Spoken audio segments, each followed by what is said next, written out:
tarde, pessoal. Edilene Libor aqui do programa Mais Ibiúna, toda quinta-feira às 16 horas. Baixe o aplicativo Rádio Una ou acesse o site radiouna.com.br. Quer mandar mensagem, fazer perguntas, participar do programa? Manda mensagem pra gente pelo WhatsApp no telefone 15 3199 2044. Hoje nós vamos ter uma conversa muito especial, um bate-papo com a doutora Regiane Campos, consultora familiar e especialista em dependência química. Boa tarde, Regiane, tudo bem? Boa tarde, Edilene, tudo bem? É um prazer estar aqui para poder falar um pouquinho sobre dependência química. Prazer com certeza é todo nosso, espero que estejam acompanhando esse programa hoje, porque a conversa aqui vai ser muito esclarecedora. Assim espero, levar um pouco de informação para as pessoas que estão precisando em relação a essa situação da dependência química. E eu acho super importante esse tema, é um tema um pouquinho delicado, né? Que atinge muitas famílias. E uma novidade que você está trazendo é que semana que vem você vai estar com o seu programa aqui também pela Rádio Una, e exatamente falando sobre esse assunto, esse tema. Isso, intervenção álcool e drogas.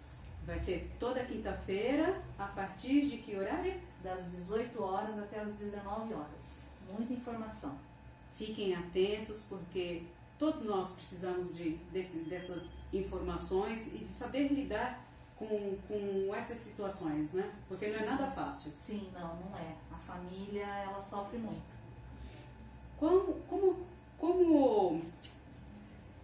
Como identificar? Vou começar o seguinte: como faz uma pessoa procurar? O que faz uma pessoa procurar consumir álcool e droga? Qual é o que desencadeia essa procura, vamos dizer assim? O primeiro contato que alguém pode ter com uma substância psicoativa, que a gente chama que são as drogas, né? É o álcool, que é a porta de entrada. E geralmente começa dentro da própria casa, nas festas, nas reuniões de família. Vamos beber socialmente. Vamos começar a beber socialmente, aí a criança vê o pai, a mãe, os adultos interagindo. Acho isso normal? Sim, totalmente normal. Para eles tá numa sociedade ali, que no caso é a família, ou fora, ver as pessoas consumindo, é como se fosse para eles algo normal, e não é. Na verdade, assim, até a própria sociedade, os bares, os lugares, enfim, coloca realmente isso como normal, né? Como se a pessoa acaba consumindo para ser sociável. Sim, para fazer parte de um grupo, para poder interagir com o grupo. Sim, as crianças, que é quando começam, não é só na casa, né?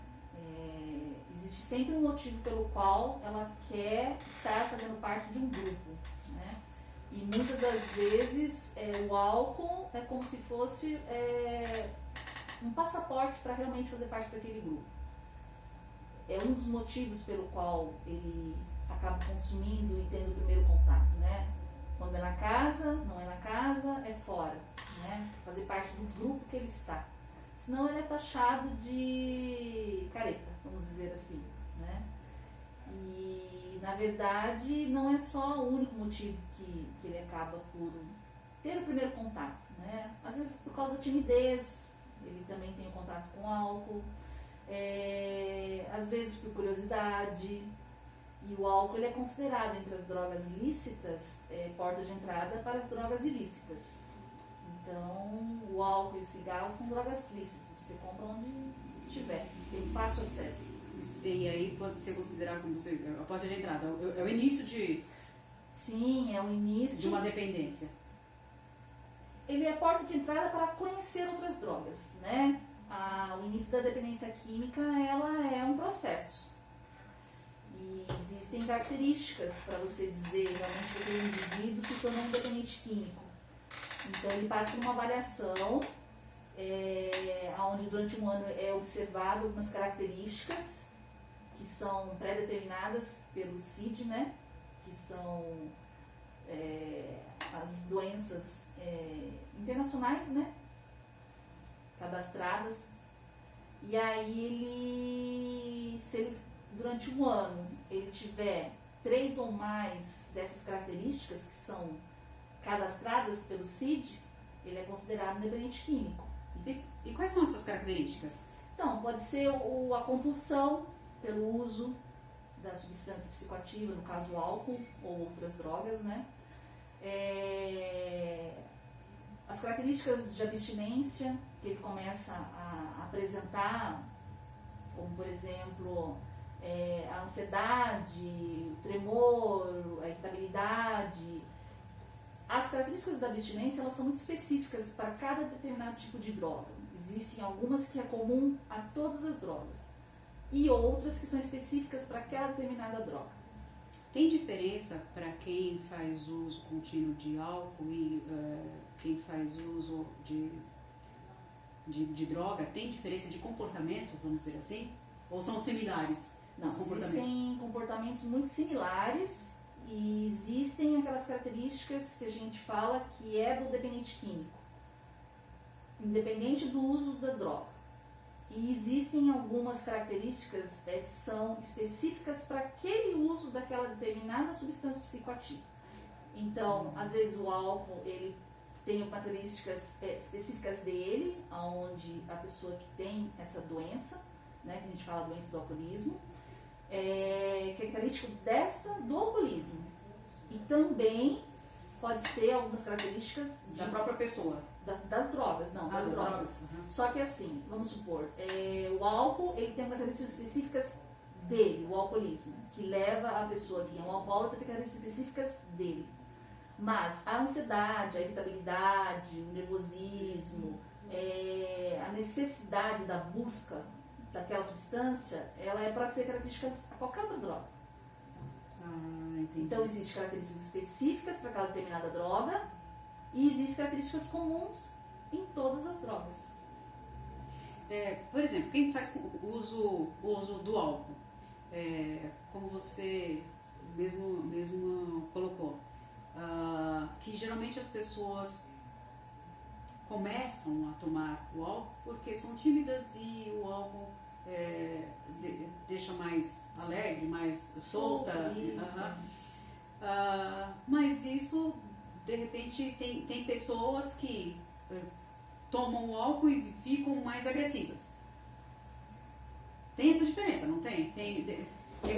A minha pergunta como eu tinha comentado, são as características das dependências do álcool e das variáveis drogas, vamos dizer assim, mas tem a característica da pessoa, o que sobressai. No álcool, de repente, o que sobressai é o que a pessoa ou muitas vezes a característica da própria pessoa. O que a gente tem que ressaltar aqui é que todo indivíduo, ele tem suas próprias, a sua individualidade, né? Então, assim, pensando, o que é a dependência química? Ela é um transtorno psíquico, né? Causado pelo uso de uma substância psicoativa, que é uma droga. Pode ser o álcool, pode ser o cigarro, pode ser a maconha, o crack, a cocaína e outras tantas N drogas que existem. Só que ela é uma doença psíquica. Então, assim, o único intuito de quando alguém começa a fazer uso das substâncias, né, que na verdade que ele começa a ter uso, as características principais, é porque ele também quer a sensação do prazer, né, do uso da substância. E isso é uma característica comum à maioria, porque mesmo pela curiosidade, mesmo o querer fazer parte de um grupo, porque ele é tímido e ele quer ficar mais solto, no caso do álcool, quando ele experimenta a primeira vez, existe o sistema de recompensa do cérebro, então ele sente prazer. Então, muitas das vezes, a partir do momento que ele começa, que tem o primeiro contato, ele sente prazer, que é o sistema de recompensa. Então, a substância, ela atinge o cérebro, uma determinada área do cérebro, ela libera o hormônio da sensação do prazer e ele vai querer experimentar de novamente. Quem não quer estar bem, né? Em termos. Ele vai querer experimentar. E aí, porque ele quer sentir aquela sensação. E para dizer todo indivíduo que usa determinada substância, ele passa a ser agressivo? Não. Então você tem que respeitar a individualidade da pessoa que está apresentando a doença, que ela foi diagnosticada como dependente química. Toda pessoa que faz uso, ela é um dependente químico? Não. Interessante, né? Não. Só por que isso acontece? Você também nunca vai descobrir antes se você é ou não uma pessoa que vai se tornar um dependente químico. Ela pode usar a primeira vez e não gostar. Nunca mais ela quer usar. Então é aquele usuário que foi curioso, experimentou a primeira vez e não gostou. Pode ser o álcool, pode ser o cigarro, pode ser a maconha, né? E tem aquela pessoa, aquele indivíduo que experimentou e gostou. Mas ele não usa sempre. Ele tem controle. Então, de vez em quando, ele sente vontade de usar, ele usa hoje, aí passa 30 dias, 40 dias ele usa de novo. Aí fica um tempão sem usar, aí volta e usa de novo, né? E uma outra ele fala, não quero mais. E tem aquele que usou, sentiu aquela sensação, o cérebro começa a ter uma alteração, porque toda vez que a pessoa faz o uso, ela pode vir a ter as alterações biológicas no cérebro, aonde o uso da substância, ela passa a fazer parte do dia a dia da vida dela. Porque existe uma modificação no cérebro, aonde ele vai identificar como algo vital o uso da substância. Aí quando se torna um dependente. E aí, durante um ano, se ele se enquadrar dentro de algumas características, como a compulsão, a necessidade do uso, que ele sente a abstinência, a troca de, tipo, estar com a família ou estar fazendo alguma coisa para poder fazer uso, se ele se enquadrar em 3 ou mais nessas classificações, dessas características, né, que é estabelecida já pelo CID, aí ele é considerado dependente químico, mas ele precisa ser avaliado por um profissional, e geralmente quem faz essa avaliação é o médico psiquiatra. Por quê? Ele precisa ser acompanhado, porque é um transtorno psíquico. E a pessoa, por livre vontade, procura um especialista ou tem que ser um trabalho, um conjunto de quem está por perto? Como é que funciona isso? Porque é difícil a pessoa admitir, vamos dizer assim, eu estou precisando de uma ajuda, eu virei um dependente, porque muitas vezes as pessoas falam, não, eu tenho um domínio da situação. É ilusão. Acreditar que tem domínio quando você já é um dependente químico, quando você já apresenta toda essas características, você já entra na classificação de 3 ou mais itens, e é considerado e é definido que ele é um dependente químico, ele não vai dizer que ele é um dependente químico, ele não acredita nisso. Ele acha que ele tem controle sobre a droga, ele acha que ele pode parar a hora que ele quer, ele acha que ele não é um dependente químico, ele apenas usa de vez em quando, só quando tem uma reunião, ou só quando ele está nervoso, ou só quando ele quer relaxar. Ele não tem controle sobre isso. Inclusive, o alcoolismo é considerada doença da negação, né? Não, eu não sou alcoólatra, eu paro a hora que eu quero, eu tenho controle. Não é assim. Porque o que acontece? O cérebro vai pedir para você fazer uso. Como se fosse tomar uma água. Exatamente, como se fosse algo vital para a vida dele, né? A água, o sono, o alimento. E aí ele vai ficar pedindo, porque você vai ter essa mensagem que vai mandar, o cérebro vai mandar para você consumir. Ou seja, né, é uma disfunção, é por isso que é uma doença. É um transtorno psíquico. Ela é considerada uma doença crônica, progressiva e incurável, porém tratável. E fatal, viu? E fatal e, eu diria, silenciosa, né? Porque, na verdade, você tem que estar... quem está por perto que tem que observar. Você E como é que funciona, como é que funciona isso? Porque é difícil para a pessoa admitir, é difícil para quem está por perto, inclusive, às vezes, até julgar, porque pensa, não, eu estou jogando demais, eu estou sendo... preconceituoso, A sociedade ainda é muito crítica em relação à dependência química, né? Ela acha que o dependente químico, o usuário, ele tem um mau caráter, né? Um mau caratismo, ele tem uma má vontade, ele é malandro, ele é sem vergonha. E, na verdade, ele é um dependente químico, ele é doente. Ele é uma doença, ele não tem controle sobre isso. E cada vez mais, para saciar a vontade dele, para ele ter aquela sensação de prazer que ele teve nas primeiras vezes de uso, porque, como eu disse, ela é progressiva e crônica, ou seja, cada vez mais ele vai querer usar mais vezes, em maiores quantidades, para poder sentir o prazer inicial que ele teve no começo do uso. E como reverter esse quadro? Uma pessoa que já foi dependente, vou colocar assim, no passado, já foi dependente químico, ele pode nunca mais usar a droga, eu quero colocar, ele pode ser reincidente, ele pode voltar a ficar viciado, como é que funciona isso? Então, o dependente químico, uma vez dependente químico, ele sempre vai ser um dependente químico. Não existe cura. Não existe um ex-dependente químico? Não existe. É um dependente químico que a gente fala quando ele não faz mais o uso em reabilitação. Então, quando você ouve falar assim, eu estou limpo há 1 ano, 10 dias e 3 horas.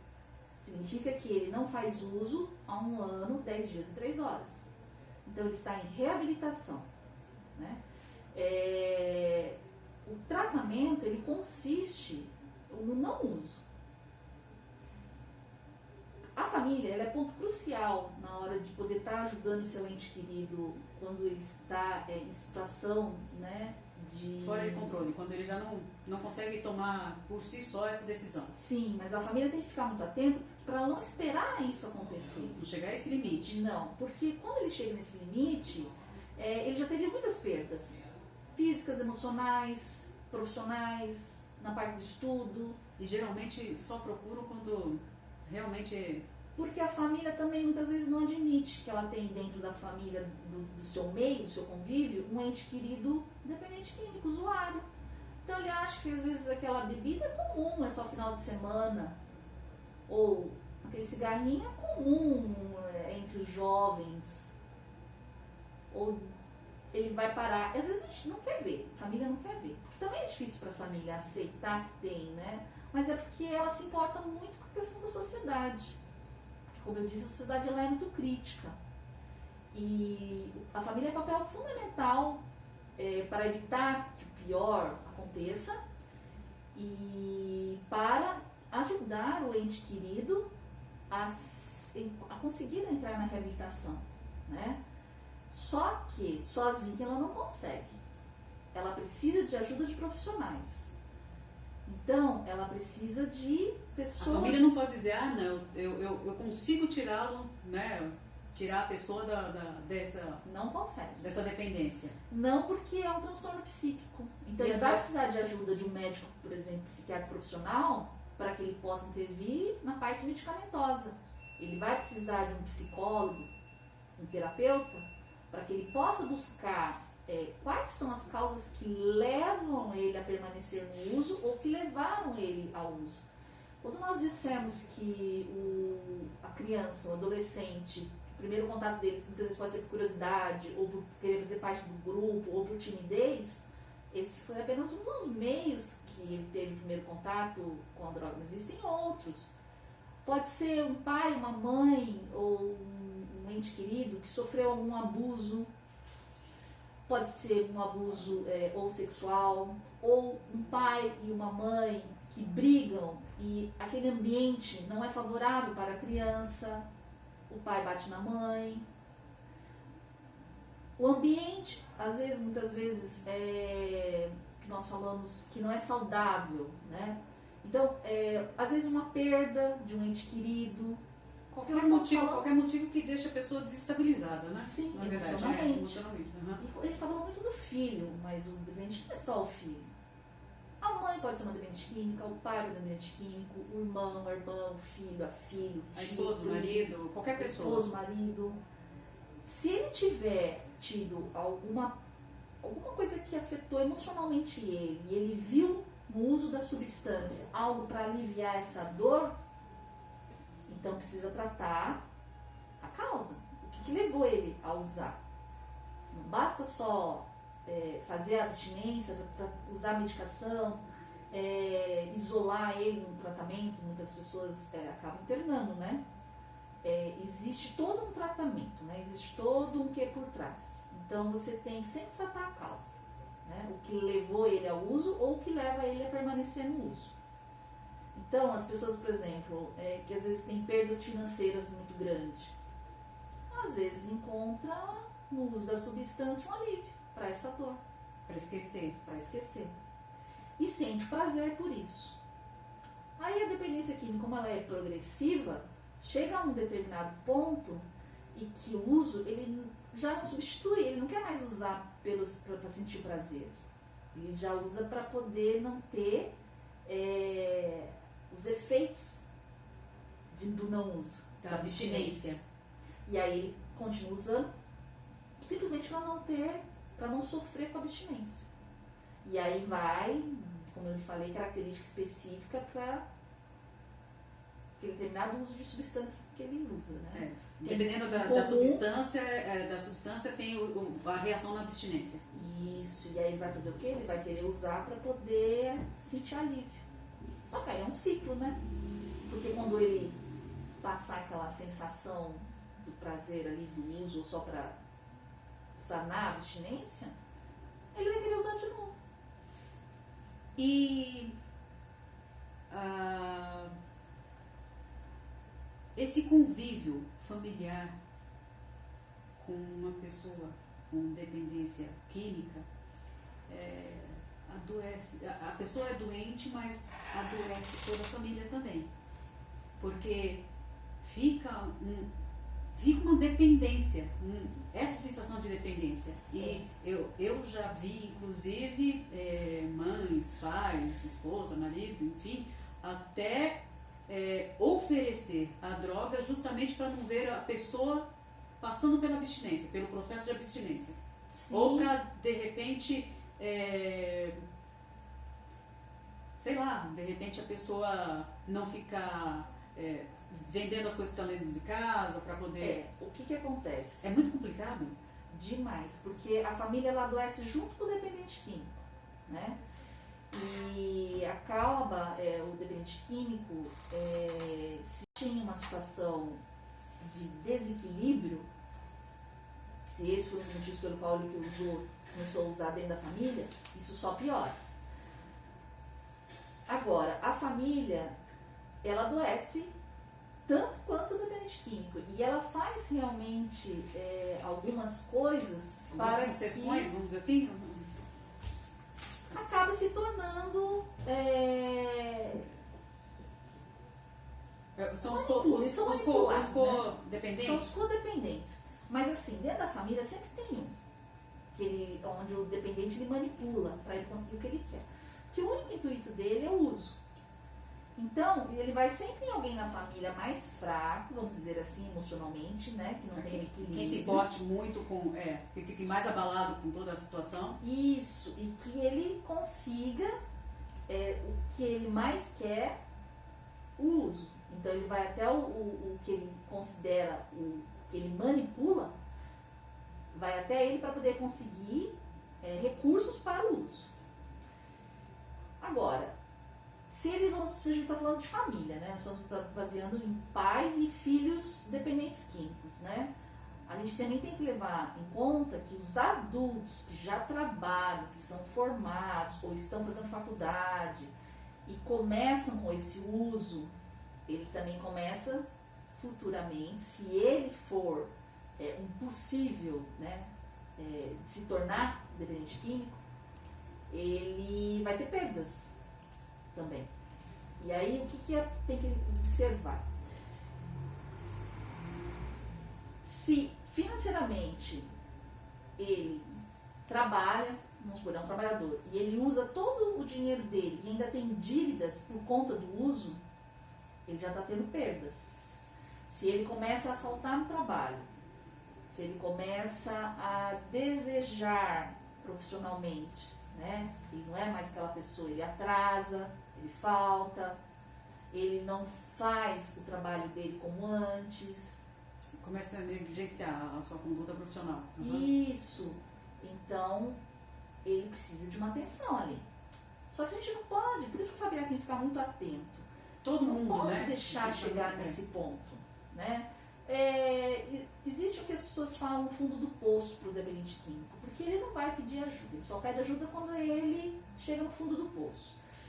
Muitas vezes o fundo do poço que nós olhamos de fora é perda familiar. Separou da esposa, os filhos não querem mais saber, perdeu o emprego, tem dívidas, a saúde dele é precária, ele já começou, para sustentar o vício, a furtar dentro de casa ou fazer trocas, troca a bicicleta, troca o tênis, troca a camiseta, pega algum objeto da casa e vai até o local de vendas e faz uma troca.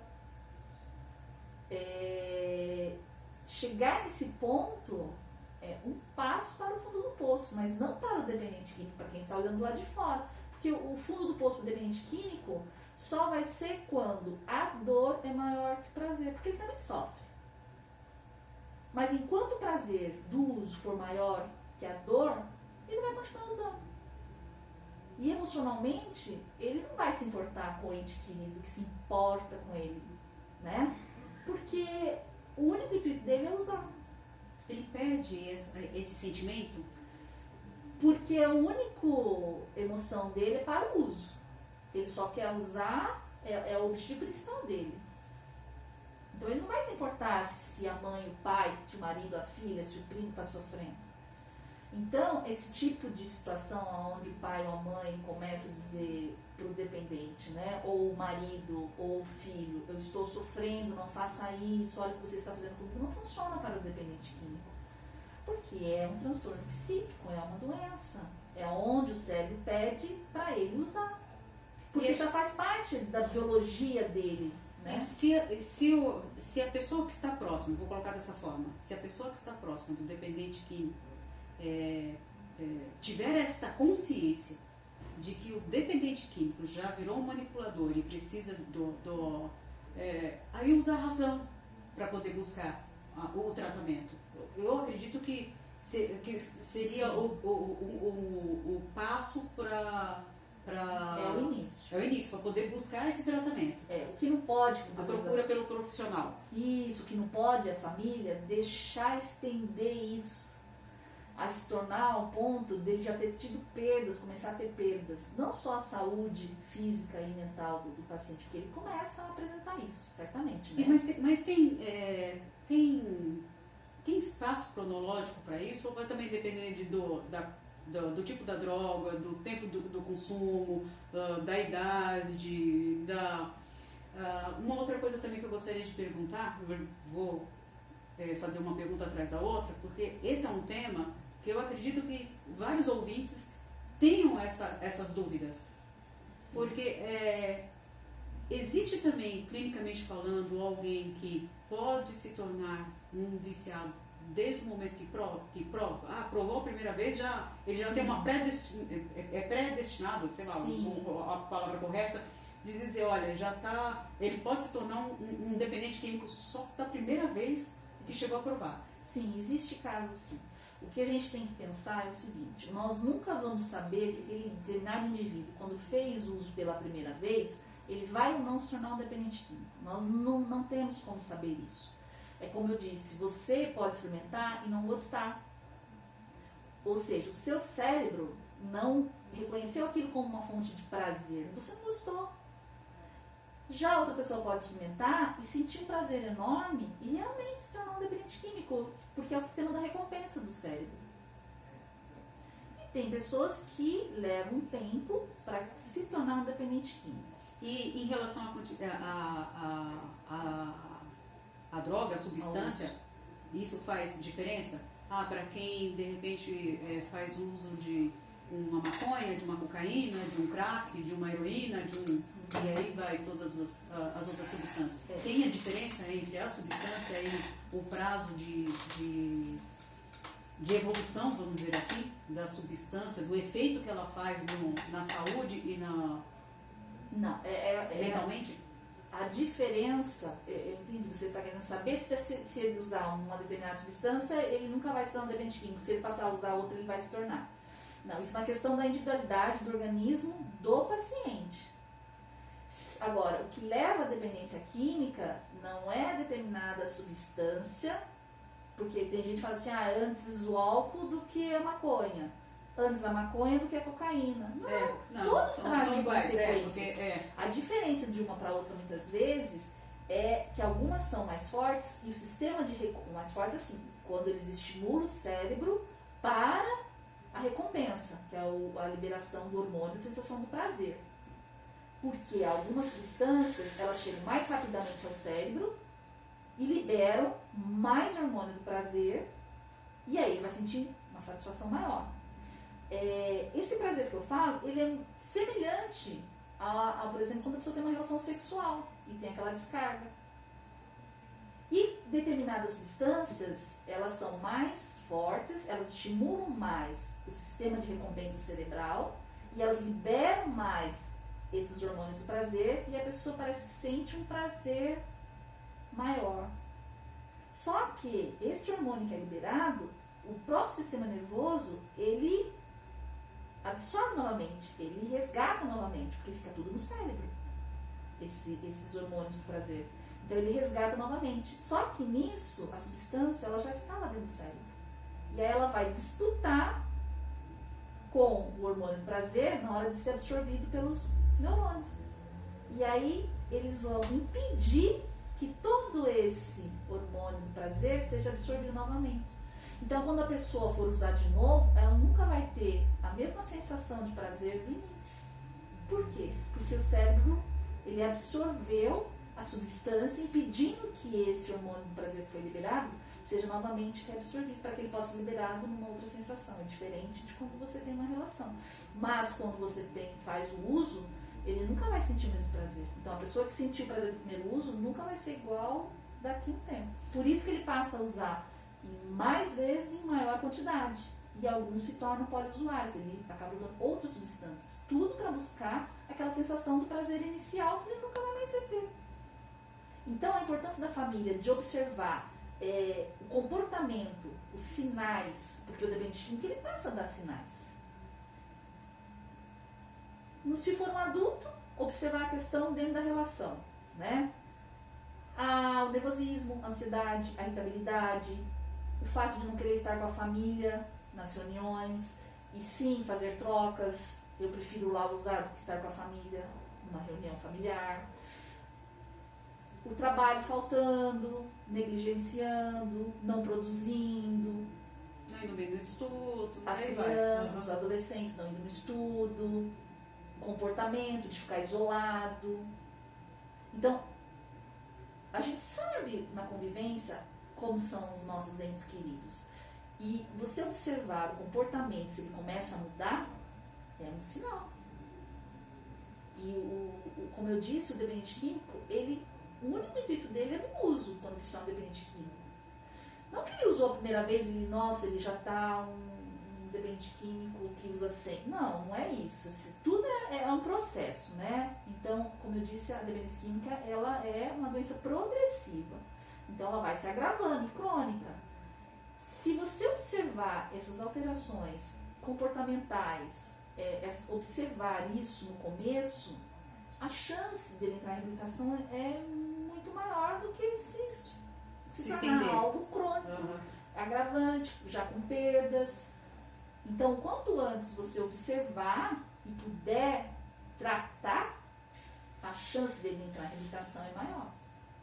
E mesmo assim, ele pode ter as recaídas, porque é um processo, entendeu? E independente do estágio, vamos dizer assim, da dependência química, a primeira coisa a ser feita é procurar um profissional, como você, especialista em dependência química, que consiga diagnosticar, vamos dizer assim, qual seria o tratamento.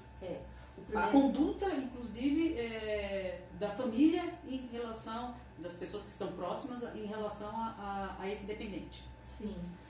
É importante você procurar um profissional. No meu caso, eu não trabalho com dependente químico. Eu oriento as famílias o que elas devem fazer, porque elas ficam muito perdidas. Então, desestrutura tudo, né? Sim. Pra falar a verdade, né? Quando uma família, por exemplo, um pai, uma mãe, ou um marido ou uma esposa descobre, né, que o seu ente querido está fazendo uso, cai no desespero e não sabe o que fazer. E não consegue nem ajudar. Não Muitas consegue vezes até ajudar. atrapalha. Total. Por não entender o que é a dependência química, por não saber quais são os melhores caminhos a seguir, ela acaba fazendo coisas que, em vez de ajudar, vai prejudicar. Isso é fato e a gente vê muito, né? Eu trabalho já há 5 anos com isso. E eu me especializei na área porque meu esposo trabalha com isso há 15 anos. Então, assim, a gente observa que cada vez que uma família entra em contato com você, você vê o como ele está fragilizado com a situação e o quão perdido eles se encontram. Porque eles amam aquela pessoa, mas eles não sabem o que fazer. Então eles entram em desespero. E às vezes, no intuito de ajudar, acaba prejudicando. Então, buscar a ajuda de um profissional que seja capacitado, que saiba direcionar qual o processo do tratamento, é muito importante. Porque nem todo dependente químico, o tratamento é uma internação, né? A internação vem para um último caso, dependendo do processo, porque cada indivíduo é um caso. Então você tem que analisar a situação e verificar. Não, requer realmente uma internação. Não, ele precisa só de um acompanhamento. Não só no sentido de somente, mas de super importante, tem que ter. Mas você que faz essa consultoria familiar, que não tem um contato com o dependente, pelo que é apresentado, pelo que a família lhe apresenta, você tem condições de dizer, pela sua experiência, por toda a bagagem, por tudo que é pertinente ao assunto, de dizer em qual, vamos dizer assim, sugerir ou apresentar qual é a etapa dessa dependência? Por causa dos quadros que são comuns, vamos dizer assim? Sim, é possível, mas quando a família me procura, ela já vem num desespero realmente sem saber o que fazer. Baseado na anamnese que a gente faz com a família, nos questionamentos, nas perguntas, a gente consegue ver realmente se é um caso de internação ou se é um caso onde ele consegue fazer um acompanhamento fora. O meu trabalho, ele vai até um determinado ponto, eu não posso passar disso, né? Porque eu sou especialista na área, mas eu não faço o tratamento, a psicologia nem a psiquiatria, óbvio, né? Então você precisa direcionar. O meu trabalho é direcionar essa família. Muito importante porque assim, existe dentro da área médica, né? Que no caso os médicos psiquiatras, nem todos são a favor da internação. Muitos querem tratar e que ele fique fora. Mas o dependente químico, seja em determinado ponto, ele chega a tentar contra a própria vida, inclusive dentro da família. Então, tudo para o seu consumo. Dizer para você que na maioria das vezes o dependente químico morre do uso, não é verdade. Porque são as doenças, as questões secundárias que levam ele a uma fatalidade. O que leva à morte do uso é a overdose. Agora, as consequências secundárias que são agravantes que as pessoas muitas vezes não observam. Então, o usuário, muitas vezes, ele pode pegar uma doença sexual, transmissível por conta tá usando, você não tem a racionalidade da camisinha com o seu parceiro, né? Você vai usar e muitas vezes até vai praticar o sexo para poder obter a droga. Ou até as injetáveis, né? Realmente. A troca de seringas, uma hepatite, briga, o descontrole.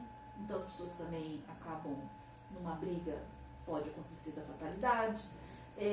A dívida junto aonde eles consomem, eles conseguem, né? O uso, eles não perdoam dívidas. Então, assim, a situação que a gente vê são absurdas. Um exemplo, que é real, viu, que eu vou te falar agora. O neto levou o avô na biqueira e deixou lá, como troca, moeda de troca de uso. isso é uma verdade. Então, assim... Meu Deus, eu tô aqui com a mão na boca, gente. Vocês não entendem. Vocês não estão acompanhando. Meu Deus, como chega São absurdos. Então, ele precisa voltar com dinheiro para tirar o avô de lá. E aí ele chega para quem? Para a família, para dizer que está lá. Ou ele chega para a família também e fala assim, estou sendo ameaçado de morte, preciso de dinheiro. Se eu não quitar minha dívida, eles vão me matar. O que a família faz? Vai lá e protege, vai lá e vamos fazer um intervalo para tomar uma água. Vocês que estão acompanhando, vocês podem fazer pergunta pelo WhatsApp, o telefone é 15 3199 2044. Vamos manter o sigilo, não vamos identificar qual o nome da pessoa, e vocês podem perguntar o que vocês quiserem, aproveitando a presença da consultora familiar e especialista em dependência química, a doutora Regiane Campos, aqui hoje com a gente, esclarecendo todas essas informações, todas essas dúvidas, porque realmente é muito difícil lidar com essa situação. E vou aproveitar e fazer o meu merchan. A edição 78 já está em circulação. Quem ainda não retirou, temos o exemplar. Você já pegou a sua? Já estou de olho aqui nela. Trouxemos aqui para o programa da rádio também a revista, a edição, e pode ser retirada nos anunciantes. Tem display, hoje nós estamos com display lá no supermercado São Roque, na padaria Rinodê também sempre tem. Aqui no centro, na LDG Uninter, nós também trouxemos alguns exemplares da revista. É uma revista que veio para o mês dos Dias dos Pais, né? O mês de agosto, e falando sobre família, veio a calhar. Com certeza. Rodrigo Oliveira, nossa direção técnica, tem alguma pergunta por enquanto pelo WhatsApp? Vamos deixar todo mundo à vontade. Mas, de qualquer forma, a partir da próxima semana, a doutora Regiane Campos vai estar aqui na Rádio UNA, toda quinta-feira, a partir das 18 horas. Isso, das 18 até as 19, com o programa Intervenção Álcool e Drogas. É isso aí. Então, vamos voltar. Toma sua água? Teu tempo de tomar sua água? Vamos lá. Vamos voltar ao nossos questionamentos aqui sobre... Você sabe que hoje a inauguração do CAPS Infanto Juvenil é uma conquista para a cidade. Com certeza. E vai poder ajudar muito as famílias. E aqui, você tem um levantamento de quantas clínicas de apoio que aqui existem em Ibiúna? Carece ainda de mais clínicas, de mais lugares especializados? Você sabia que aqui no estado de São Paulo o número de clínicas é absurdamente alto? A questão é, ela está legalizada? Ela tem o alvará? Ela está preparada? Ela tem a vigilância sanitária, ela tem o alvará de funcionamento, ela tem o corpo de bombeiros, ela tem toda a documentação necessária, ela tem a equipe para isso, porque quando a gente fala de tratamento, o familiar tem que ver onde coloca o seu ente querido. Porque em muitos lugares, infelizmente, são depósitos de gente. Ele precisa de tratamento, ele não precisa de um lugar onde simplesmente ele não vai ter uso e ponto final. Não. Existem pilares para o tratamento. Então você tem que saber onde você coloca o seu ente querido. Então, em Ibiúna tem sim diversas unidades. São Roque, Cotia, região de Sorocaba, São Paulo. Porém, o indicado é que a família vá conhecer antes a unidade e pergunte sobre essa documentação, pergunte sobre a equipe de profissionais, pergunte se existe um cronograma de tratamento. Senão, é só mais um lugar onde você vai colocar seu ente querido achando que ele vai ter o tratamento e não tem. Ou seja, só está transferindo, vamos dizer assim... É um problema, né? Não existe o tratamento. Existe um lugar onde você coloca o seu ente querido e ele fica lá, à mercê. Então, é muito importante você saber aonde você coloca o seu ente querido para tratamento. Porque existem muitas unidades que são pagas, né? Existem as do governo, mas é muito delicado esse assunto, porque até em São Paulo a gente sabe a questão da Cracolândia como que tá, né? E dentro das unidades de opções para quem não tem condições de pagar uma unidade de tratamento, o local mais indicado a procurar na nossa cidade ou na cidade em que você está é o CAPS, que é o Centro de Apoio Psicossocial. E se tiver o CAPS álcool-drogas, é o mais indicado ainda. Que é o CAPS-AD, que você havia comentado. Uhum. Mais importante também, não só quando o paciente busca, a família busca o tratamento para o paciente, é observar na família que ela também precisa de tratamento. É onde eu também entro. Porque assim, a família ela acaba desenvolvendo a codependência, uma ou outra pessoa dentro da família. Mas toda a família acaba sendo abalada. E toda família, para poder ajudar, ela precisa estar bem, senão ela não vai conseguir ajudar. E esse é o meu trabalho. Então eu cuido da família. Não só no tratamento, não só na observação. Mesmo quando a família chega para mim, através de informações que a gente acaba perguntando sobre o ente químico, que é um dependente químico, eu não posso diagnosticar o ente querido. Mesmo que ela me traga, porque eu não sou profissional para isso indicado. O profissional indicado para identificar que ele é um dependente químico é um médico psiquiatra. Porque ele vai fazer toda uma anamnese e baseado no CID-10, ele vai observar se realmente, durante um ano, ele está dentro das características 3 ou mais das características, e identificar que ele é um dependente químico.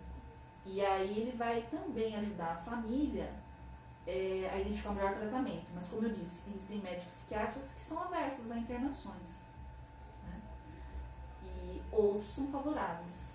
Então, assim, cabe à família decidir como o que é melhor, o tratamento. o que é melhor, auxiliado pelo profissional, juntamente com o profissional. Eu acho que tudo é muito difícil até para a família tomar decisões, porque eles chegam abalados e muitas vezes ele acaba acatando só o que o médico fala. Não que não seja importante, a opinião de um profissional capacitado especializado é fundamental para qualquer doença. Você procura um especialista naquela determinada doença que você apresenta. No caso do dependente químico, como é um transtorno psíquico, um médico psiquiatra. E aonde entra o papel do psicólogo? A terapia. Porque ele precisa fazer terapia. Então, existem alguns pilares no tratamento que tem dentro de uma unidade, inclusive, que eu considero super importante, é a questão do médico psiquiatra pela parte medicamentosa, que vai ajudar o dependente químico a enfrentar aquele processo de desintoxicação nos primeiros 30, 40 dias. Então, o medicamento vai ajudar no processo da abstinência no período da desintoxicação. Quando ele voltar, digamos assim, a um certo equilíbrio, ele começa então as terapias com um psicólogo, as dinâmicas em grupo, a questão da espiritualidade, o exercício físico, as tarefas dentro de uma unidade, porque ele perde muito. Então, assim, ele tem desvios, né, éticos, morais, é todo um processo. Tem então, problemas psicomotores. A parte cognitiva. Uhum. Então, assim, é todo um processo a médio e longo prazo, onde ele precisa passar para aprender, né, o que é a dependência química, como evitar a recaída, a voltar a se amar, a valorizar a vida. A se ver, né? Porque Sim. ele realmente perde totalmente a... Quando ele entra nessa questão onde o foco dele é só o uso, onde ele já teve as perdas, ele só quer saber disso. Ele não se importa se ele come, se ele dorme, se ele tem dinheiro, se ele não tem, se ele está na rua, se ele toma banho, se ele tem higiene, se ele tem amigos, se ele tem uma família. Ele não se importa. Mas não é a doença. A doença causa isso, né? Uma vez equilibrado, ele começa novamente a dar valor a isso. E esse é um processo do tratamento, né? Talvez não seja por isso, porque como você havia comentado, que a própria sociedade acaba tendo esse preconceito em relação ao dependente, porque provavelmente vê o dependente nesse estágio, de que ele não se importa, com mais nada. Então ele vira um manipulador, ele vira realmente aquela pessoa que vai furtar, roubar para poder fazer uso. Sim, Então chegar nesse nível que fica visível para todo mundo e que fica muito mais claro para quem, inclusive, está perto. E que é pior, né? Porque a família não tem vergonha. Claro que tem. Mas a vergonha ela não pode sobressair sobre determinados pontos de vista em relação ao ente querido, né? É o amor. Quem ama, cuida. Então, você tem que olhar para o seu ente querido. Só que se ela está doente, como ela vai fazer isso? Então, ela tem que primeiro se cuidar. Senão ela não vai conseguir fazer isso. Ela tem que ter a ajuda. São todos que são assim? Não, mas a maioria adoece junto. Tanto é que eu já vi casos de família querer dar atividade para o dependente químico para ver se tira dele o pensamento de usar, vamos dizer assim, fazer uso da substância. E não é o caso. Não. E quando fazem trocas? Se você parar de usar, eu te dou isso. Se você deixar o uso, eu te beneficio com isso. Ou, vou tirar isso de você porque você está usando. Só devolvo se você parar de usar. Essas trocas de manipulação, elas acabam sendo dos dois lados. O dependente manipulando a família para obter o dinheiro ou o consumo, né? Porque tem pais, ou marido, ou esposas, que compram para usar em casa porque tem medo que na rua vai sofrer alguma coisa, né? E aí acaba usando em casa. Muito mais comum do que a gente pensa, viu, Edilene? São situações absurdas onde que prefere que consuma dentro de casa, que pelo menos está ali sob controle, vamos dizer assim? O controle, tipo assim, dele não estar numa briga, dele não ser prejudicado, dele fora na rua, numa briga de acontecer uma fatalidade, de estar de olho, como você disse, o controle, não do uso, o controle só de estar sobre a vista, porque ele não tem controle sobre isso, o familiar não tem controle sobre o dependente químico.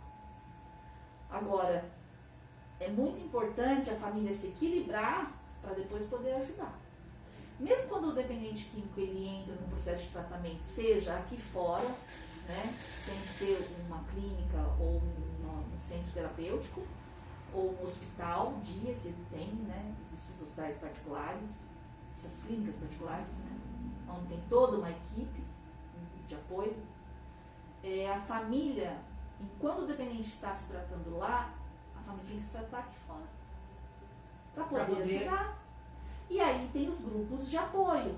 E muitas vezes eles também precisam de apoio de um psicólogo, ou no caso que eu atuo também sendo a especialista na área para poder ajudar a família. Eles precisam desse apoio, mas eu sei, como eu disse para você, eu sei até onde eu posso ir profissionalmente, porque eu tenho a minha ética profissional. Se eu observar na família que ela precisa de um apoio de um determinado profissional, é óbvio que eu vou encaminhar. Porque eu acabei me especializando nessa área, inclusive da codependência, né? Porque eu vi o quanto a família sofria e sofre e não sabe o que fazer. Só que também não consegue enxergar em si que ele também tem um problema emocional que ele precisa de ajuda. Só vê o problema no outro. Uhum. E aí ele precisa se ajudar para poder ajudar. Porque a família é ponto crucial para que o dependente químico entre em reabilitação. Não é o responsável, porque cada um do ser humano é responsável por si, né? Então não pode se sentir culpado. De maneira nenhuma. Nem porque ele começou a usar, onde eu errei, porque que ele está usando, fui eu que errei, devia ter observado mais. Ou, eu não devia ter feito isso, ele começou a usar porque eu fiz isso, ou eu falei aquilo. Não. A responsabilidade para o próprio uso do dependente químico é dele. As escolhas são deles, as consequências estão dele. Nós somos, né? Sim, todos responsáveis, nós, por tudo que fazemos, falamos, né, as atitudes. E no caso do dependente químico, seja num ponto que ele está realmente adoecido, então ele já não tem mais essa noção do que é certo e errado. Ele não tem essa noção, por isso que ele precisa de ajuda, de profissionais qualificados, né? Seja aqui fora, ou seja dentro de um lugar de internação. Todo dependente químico precisa ser internado? Não. Existem dependentes químicos que ainda têm uma estabilidade familiar, financeira, profissional, e ele começa a observar, ele mesmo começa a observar algumas falhas. toma consciência disso e procura ajuda. Tem os que Antes que procuram seja ajuda. tarde, Isso, ele tem essa noção. E não tem essa, dependente químico, em relação a gênero, idade, hierarquias, essa questão de... Eu também ia fazer essa pergunta. Falou assim, geralmente os jovens são os que mais consomem as substâncias químicas, né? É difícil você dizer assim, o dependente químico, ele é de tal idade, de tal gênero e de essa questão de ter uma faculdade ou não, de estudo. Grau de escolaridade. Não existe, tá? Ele pode atingir uma criança de 13, 12 anos, que nós já tivemos, acompanhamos isso, como simplesmente uma pessoa de 70 anos, 75 anos. Médicos, advogados, enfermeiros, estudantes universitários, colegial.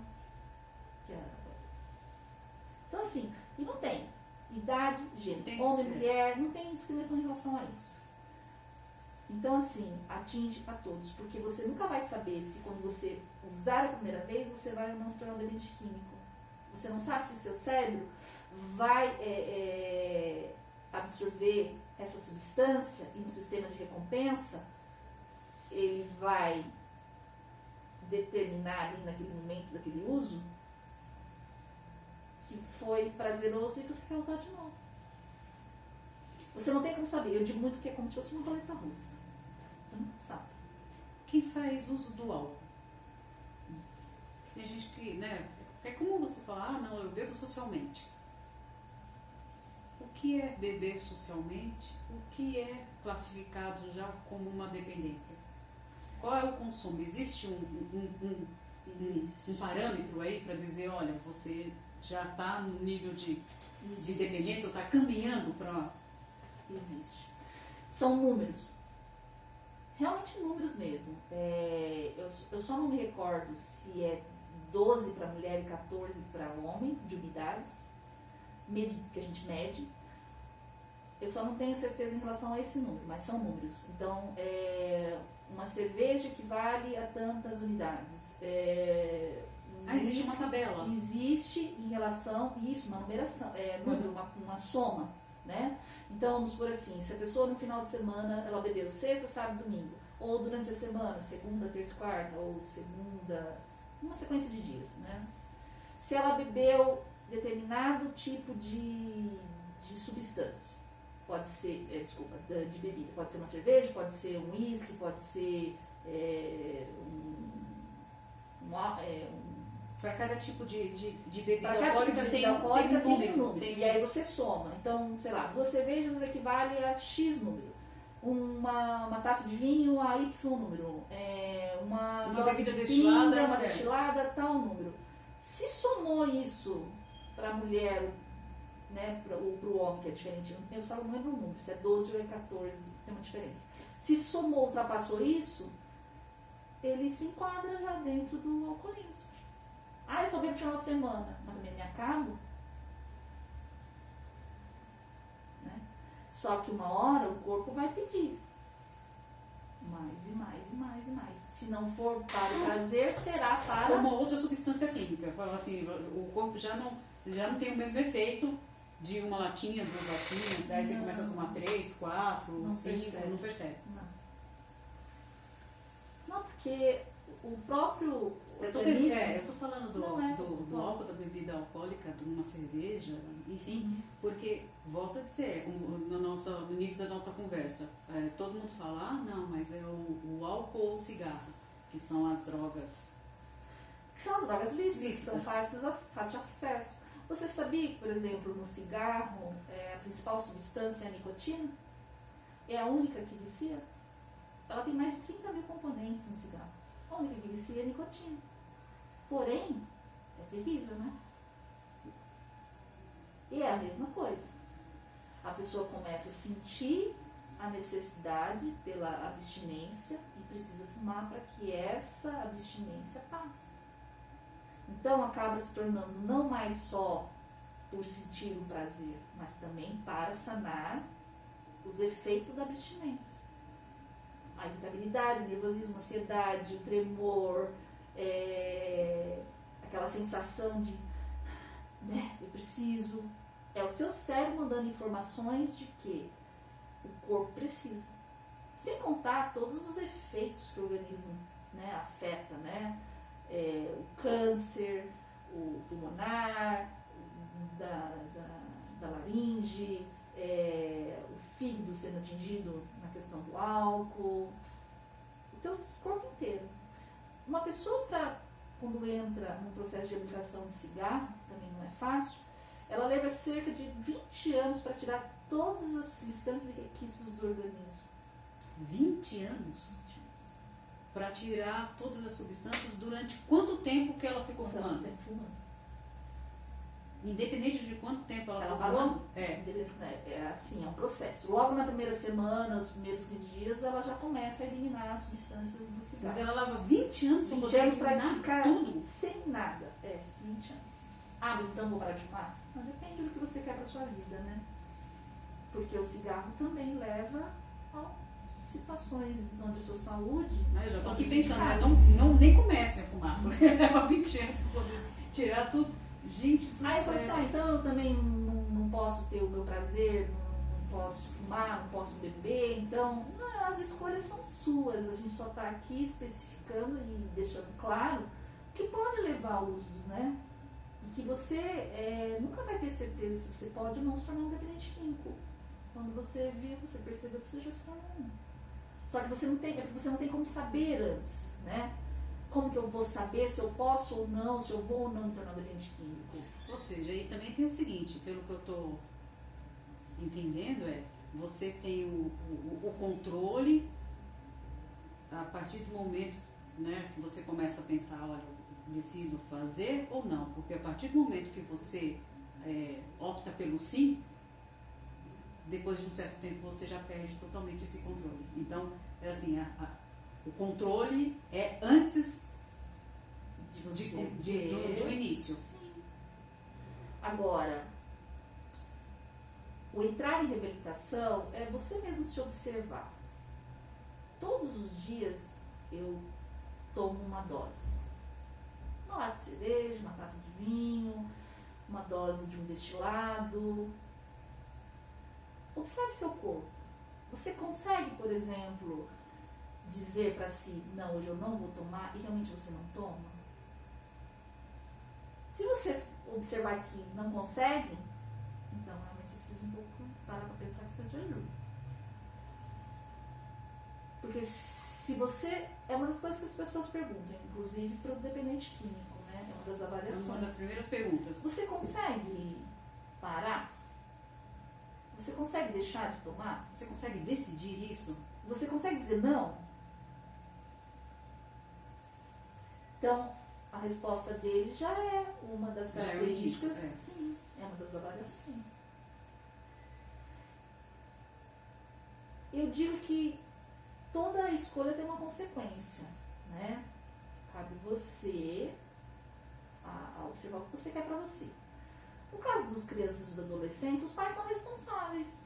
Então eu vou beber porque senão meu filho vai olhar. Sim, é fato. Você é exemplo. Agora, se você quer e acredita que não, então as consequências podem surgir. Agora, olha que vai ter bastante informação nesse seu programa, né? Mas isso é bem polêmico, viu? Sim, demais. É bem polêmico. Olha, eu vou confessar que eu sinto um certo peso em falar sobre esse assunto.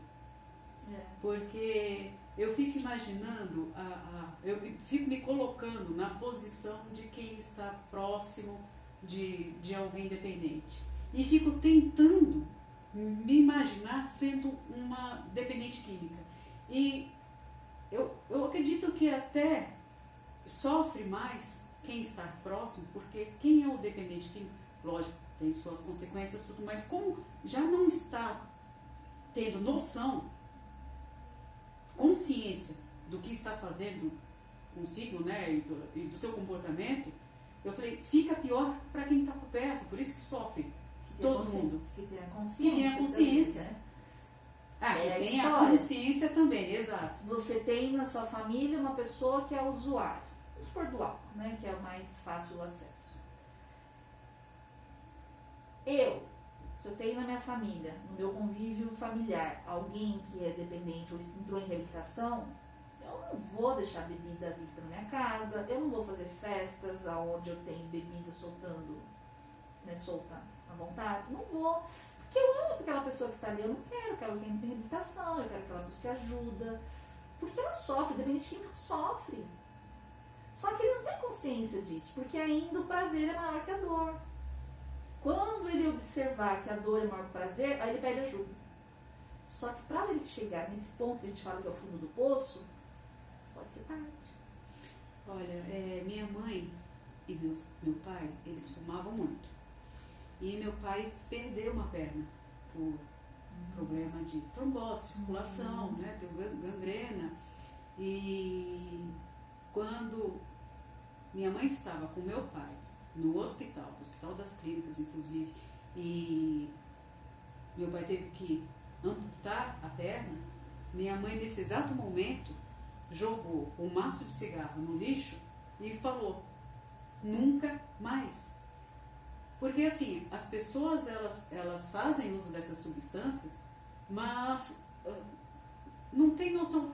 É mais fácil, vai acontecer só com o outro, entendeu? Comigo não vai acontecer. Geralmente é o que a pessoa pensa. Não, isso não vai chegar a acontecer comigo. Então, eu lembro perfeitamente da minha mãe contando, não estava com ela, eu era muito pequena, inclusive, mas ela conta, até hoje, ela fez, naquele momento que eu joguei, ela fez, se o pessoal, se soubesse o estrago que faz num corpo, ninguém nunca, ela fala assim, ninguém nunca colocaria um cigarro na boca. Ela viveu isso, né? Sim. Então, ela nos ensinou dessa forma. Tem irmão que fuma? Tem irmão que fuma. Eu mesma nunca coloquei um cigarro na boca. Tomo cerveja? Tomo. Sim. Mas nunca coloquei um cigarro na boca, porque minha mãe, desde pequena, eu ouvia minha mãe falando isso. Então, essa é a importância realmente da educação, de ser exemplo, de passar essa informação, de mostrar, falou assim, olha, isso. Minha mãe fala até hoje. Eu ensinei vocês o que é certo e o que é errado. Cabe a vocês escolherem. Estarei aqui para o que vocês precisarem. Mas eu não estou com vocês na rua. Eu não estou com vocês em todos os lugares. Então vocês têm que saber o que vocês querem para você. Para vocês, né? Então a importância da educação, do convívio, da família, dos amigos, né? Diga com quem andas, que eu diria quem tu és, vamos dizer assim. Na verdade, assim, você pode andar com quem você quiser, mas você tem que saber que a escolha é sua. Não é porque o outro está fumando, não é porque o outro está bebendo, não é que o outro está fazendo uso de algo que você sabe que não vai lhe fazer bem, que você vai optar também em fazer uso porque, não, eu tenho que estar dentro do grupo, porque eu tenho que ser aceito. Eu falei, é uma coisa que as pessoas têm que pensar. Você tem que ser aceito e respeitado pelo que você é. Sim. E é a história das consequências e escolhas, né? Cada um tem seu livre-arbítrio. Ninguém aqui, nem você, nem eu, nem ninguém estamos conversando sobre isso para criticar quem não, de forma alguma. São as escolhas. A gente está aqui para levar a informação de que o uso pode levar a sérias consequências e graves, aonde atinge a todos.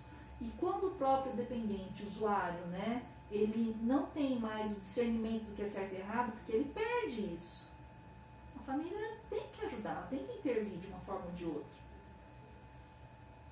O processo do tratamento, inclusive quando a família decide, e demora, porque é muito difícil para um ente querido não só aceitar, porque ele precisa aceitar. Admitir, né, também. Admitir que o ente querido ele é um dependente químico. Como também o dependente químico, no processo de tratamento, ele tem 5 etapas quando ele faz o processo da internação de tratamento. E uma delas, o primeiro passo, é ele aceitar que ele é um dependente químico. Como que você vai modificar uma coisa se você não tem um entendimento sobre e também não aceita? Para você não é. Que precisa mudar. que é doente precisa mudar, Uhum. né? E por onde? Então é uma etapa, né? É por isso que o tratamento, em média, ele leva 6 meses, porque ele passa por um processo de desintoxicação, depois ele passa por um processo de aceitação, depois, assim, ele aceita, mas ele não quer mudar, então ele passa por um processo também de mudar, então são 5 fases, até ele chegar na última fase, aonde, que é o final do tratamento, ele precisa retornar à sociedade, porque ele precisa de uma chance de estar, se reintegrar na sociedade, voltar à sua vida. Então é todo um processo. E de se testar também? Desculpa. E de se testar também? Eu não diria a palavra testar, mas sim uma oportunidade de voltar a viver em sociedade sem que ele desvalorize a própria vida e põe em risco a si ou quem está perto dele. Né?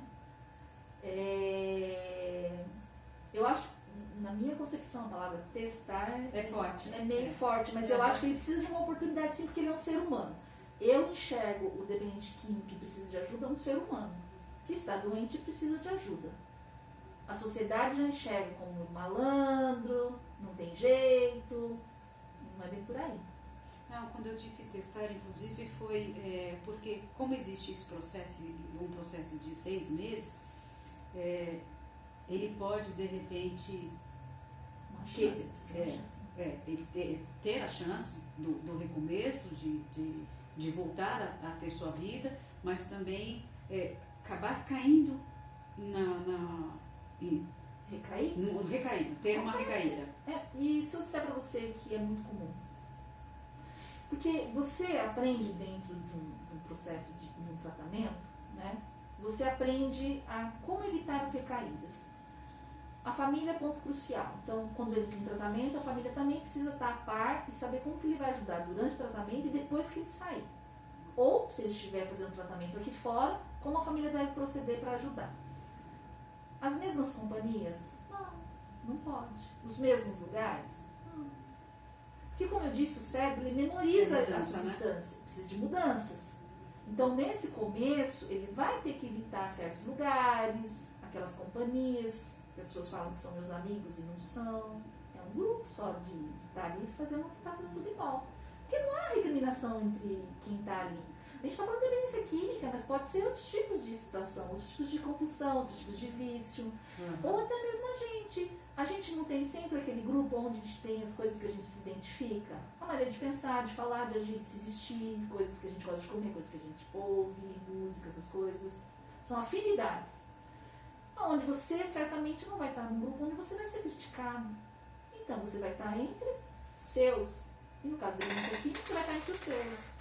Quando você faz o tratamento e você vem aqui para fora, ou você já está aqui, mas está no processo de reabilitação, você tem que evitar essas pessoas de convívio de uso, os lugares onde você usa, evitar bares, evitar o convívio social de baladinha, barzinhos, lugares agitados.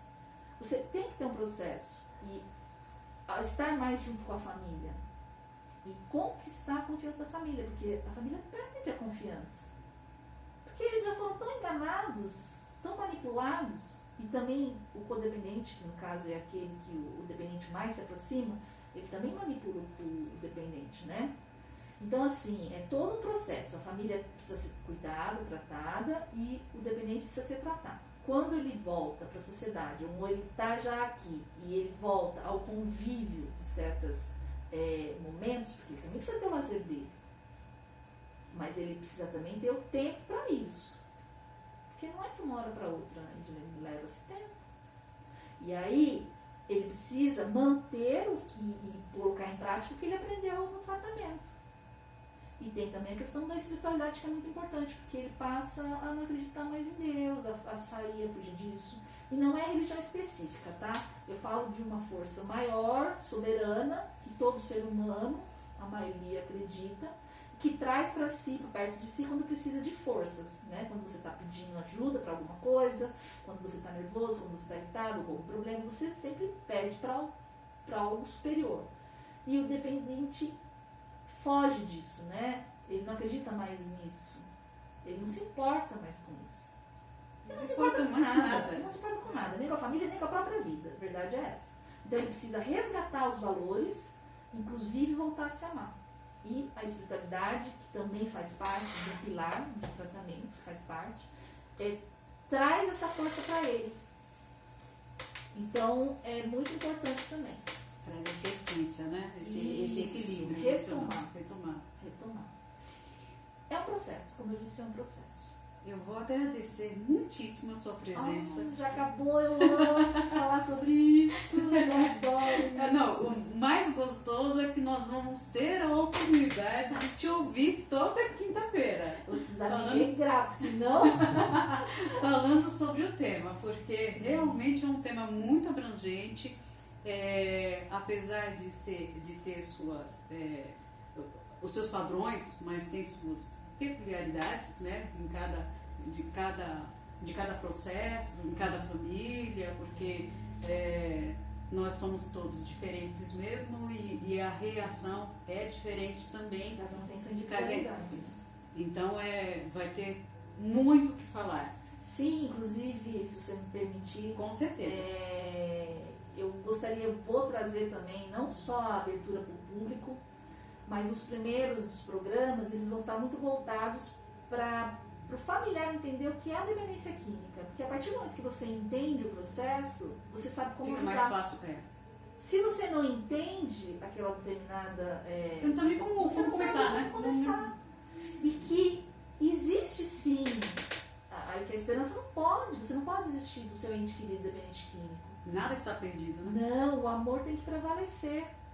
E é um ser humano, a gente jamais pode esquecer disso. Ele precisa de ajuda e você, como familiar, pode e deve ajudar, porque é você quem vai possibilitar uma oportunidade para que ele enxergue a chance de voltar a ser digno da vida do presente que ele recebeu.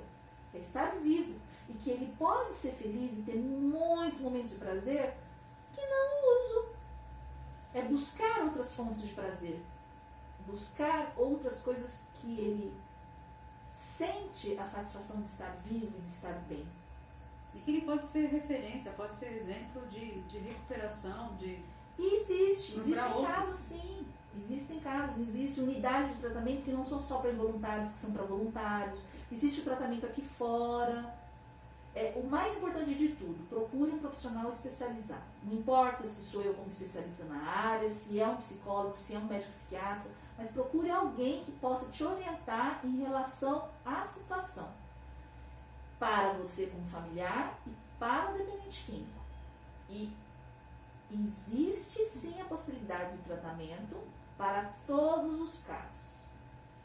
É um processo longo e árduo? Ele pode recair? Pode. Mas ele pode entrar em reabilitação. Nós conhecemos muitos casos que entraram em reabilitação. Casos que a família às vezes estava desenganada e entrou. Ele refez a vida dele. Precisa ter um começo de tratamento para se ter um recomeço de vida. Sim, não percam a esperança. E ame. Porque o amor ele pode modificar muito, mas saiba como amar. Porque dizer não também é uma forma de amor. Edilene Nibor, programa Mais Ibiúna, com direção de Rodrigo Oliveira, toda quinta-feira, a partir das 16 horas, vocês que estão ouvindo. Na próxima semana nós vamos falar sobre turismo, nós vamos estar aqui com a secretária de turismo, com a presidente do CONTUR, do Conselho Municipal de Turismo, e vamos falar sobre como anda o caminho do turismo aqui na cidade. Muito importante. Com certeza, tudo, não é? Abençoada por Deus. Muito obrigada, doutora Regiane. Foi um imenso prazer. Nós vamos ter um imenso prazer em ouvi-la também toda quinta-feira, a partir das 18 horas. Deixa eu aproveitar e falar do nosso concurso de fotografia da Mais Ibiúna. É a segunda edição do concurso de fotografia, com um prêmio de R$1.000 para o ganhador. Que tudo, como diz minha irmã. R$1.000, ganha R$1.000 de uma boa foto, de uma bela de uma foto. As inscrições são até o dia 30 de setembro, tá? Então vocês entrem na página do Instagram da revista Mais Ibiúna. No bio tá o regulamento, depois vão acompanhar as fotos pelo Instagram concurso mais Ibiúna. Vão estar todas as fotografias dos inscritos lá para poder curtir e é isso. Então até o dia 30/9 são as inscrições e o regulamento está no bio do Instagram da revista Mais Ibiúna. Muito obrigada novamente. Obrigada a vocês por acompanhar o nosso programa e até quinta-feira que vem. Muito obrigada, foi assim uma ótima oportunidade. Nossa, eu agradeço pelo bate-papo. É um prazer. Muito obrigada, Edilene, e obrigada a todos que ficaram com a gente acompanhando. Obrigada, pessoal. Até a próxima semana.